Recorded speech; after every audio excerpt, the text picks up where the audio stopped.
Hello, St. Patrick's and friends of St. Patrick's. I hope you're having a great week. I'm getting really excited for what this fall has in store, or what God has in store for us this fall at St. Patrick's. We're beginning a sermon series. We're kicking it all off this Sunday around this sermon series where we're going to break down three different, I would say, cultural terms that we've come to realize help define who St. Patrick's is. And these are the three words: presence, pace, and practice. Now, you might have already heard these terms bandied about a little bit, but I want to introduce presence for a moment and help you understand what we mean by that. You know, when we planted St. Patrick's almost 3 years ago, we had a mission, we had this vision, but some of it was difficult to articulate, particularly around the kind of culture we wanted to develop.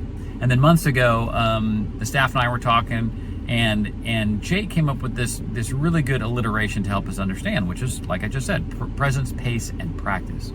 Now, particularly in presence, where this ties into is it kind of has two aspects for us as a church. It's this aspect of we are present with one another.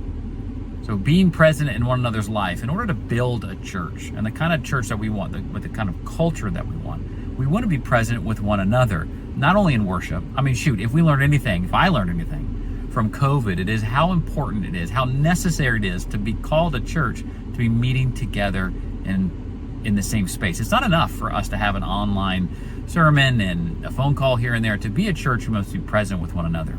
And the second aspect is this, that we're also present with God, that we believe that God's presence is there.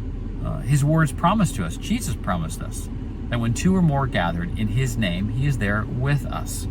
In a unique way that He, of course, God is everywhere, but He's among us. Jesus is pointing to something unique about the gathering of believers in His name. And so that's a defining principle for our church. And this Sunday, we're going to tackle and look at a couple of different passages to help explain what we mean by all of that and how you might be not only encouraged by that understanding, but be kind of guided and understand the vision of St. Patrick's moving forward, what it means by presence. So I'm really excited. Presence, pace, and practice, that's what we're tackling. Fall kickoff is this Sunday, where we're unveiling all the different ministries we're doing this fall. Please make it a point to show. We'd love to see you. God bless you all. Bye-bye. Hello, St. Patrick's and friends of St. Patrick's. I hope you're having a great week. I'm getting really excited for what this fall has in store, or what God has in store for us this fall at St. Patrick's.